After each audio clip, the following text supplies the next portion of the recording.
JBNN will keep you informed. I'm Michelle Jones. Before we get into the news, please remember to like, subscribe, leave a comment, and to share the news with someone today. Now onto the news. Indicom probing police shooting of man in St. Anne. The Independent Commission of Investigations, Indicom, is probing a police-involved shooting in Ocho St. Anne on Tuesday. Reports indicate that around 11 a.m., two officers from the Public Safety and Traffic Enforcement Branch PSTEB were on duty at the entrance of the Ocho Market when they responded to a violent dispute between two men. The lawmen reportedly identified themselves as police. However, one of the men began chasing the other with a chopper while inflicting wounds on him. The man was ordered to stop, but in defiance continued chopping the other man. The authorities say in an effort to save the victim's life, they fired several shots in the direction of the attacker. Both men were assisted to hospital where the attacker is still being treated. The victim has been released from hospital. Two men hospitalized after a truck overturns off Winston Jones Highway. Two men, including a truck driver, are in hospital after the truck they were traveling in overturned off the Winston Jones Highway in Manchester on Thursday morning. Reports indicate that around 10 a.m., the truck apparently developed mechanical problems before crashing. But from what I can see here, yes, it's like a hurricane passed through here. It's a total disaster. Yes, the truck is in pieces. Yes, it's a disaster. And see the truck coming down and the brother man said, take on yourself. I look at beer smoke under the car under the truck. And eventually we end up past it. And never knows that I'll come mash up and thing. So who was telling you to take for yourself? The truck driver. Push out the head and I said, take on yourself. So at that time it was out of control? Yeah, like you're catching an RPM. Okay. And thing. Out of control, come down off the hill. Off of the hill. So how far the hill were you? Right across, I'm truck wash. A little bit of bottom side, Kendall. What you figured happened? You figured it developed some mechanical problem based on what you saw? Based on, I would say, brake problem. Why go on an RPM and thing. If it was traffic coming down, it would be a chaos. It would be a normal thing in Manchester at the moment. We have a lot of death. But thank God.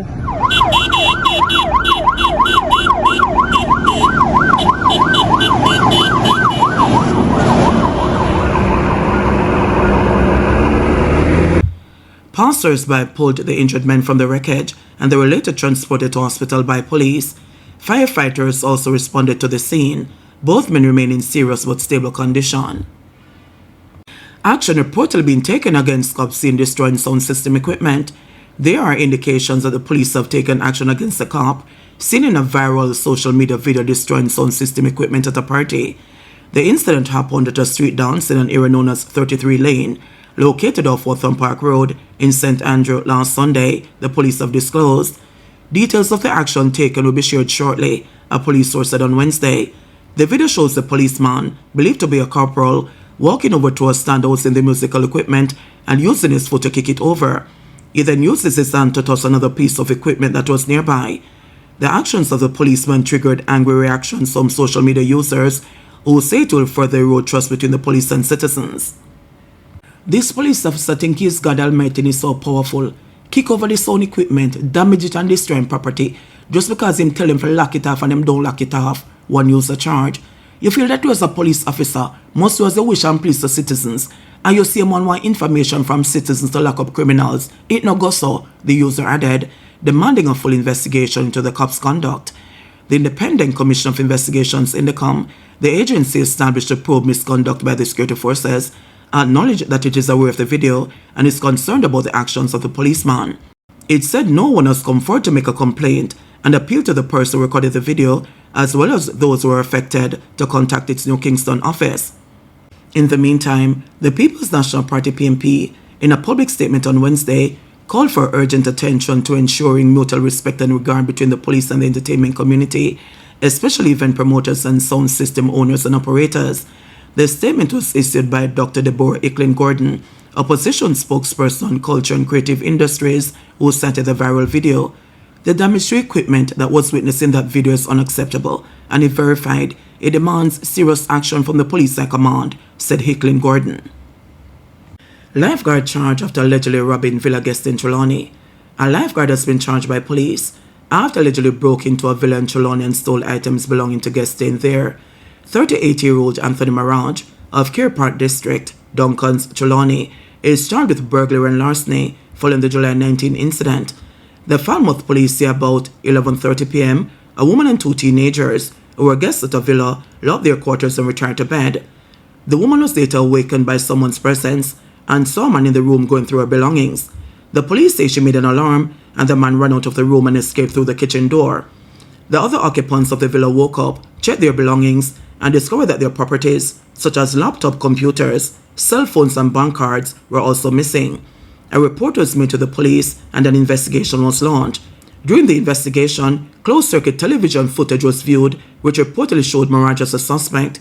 He then turned himself into the police, after which he was charged. His court date has not been finalized. Russian man fined $2 million for a fatal Palisados crash.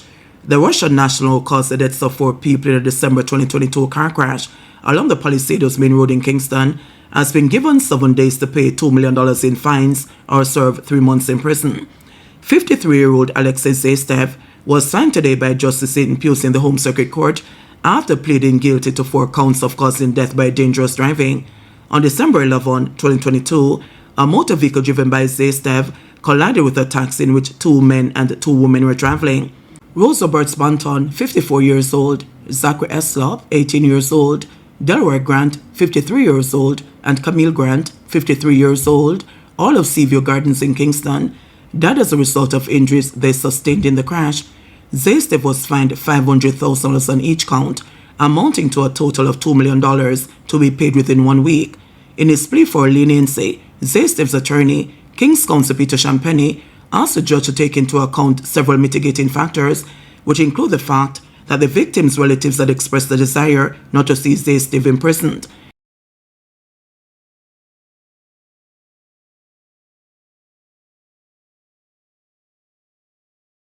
Champagny also emphasized that Zaystev had no previous convictions and had shown genuine remorse for the loss of life. Chang rejects suggestions of indiscriminate police shootings.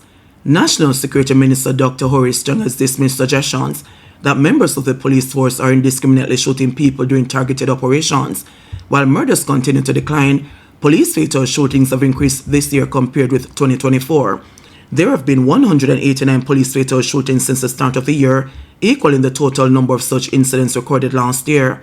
Dr. Chang, in defending the actions of the police, commended them for their professionalism and denounced any attempts to interfere with operational activities. The missive that our police officers are out there shooting down people willingly is wrong, it's a lie, and we must not tolerate it. And the officers in the Indicom who perpetrate that mission, who have some heritage from UK, come from a country which set the stage. That mission, we have changed that philosophy. We have changed it by the policy and the person we have carried out. And the men and women of this police force is not involved in anything of that activity.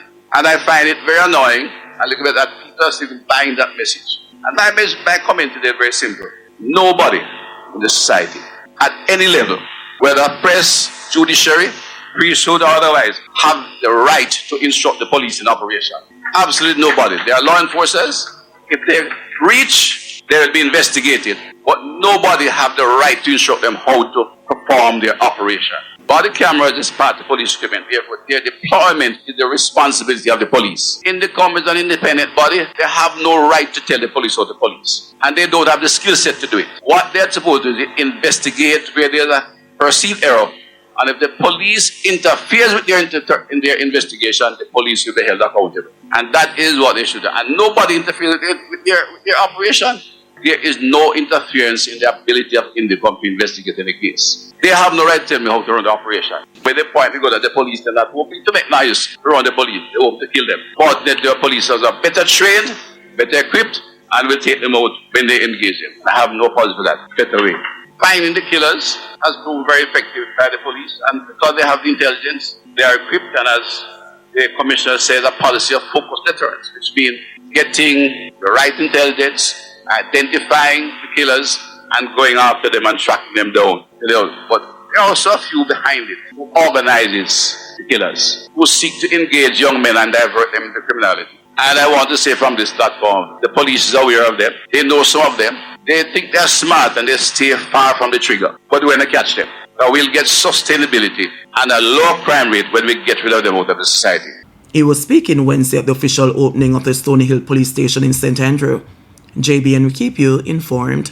Please remember to subscribe, like, share, leave us a comment, and click the notification bell to receive our daily news items.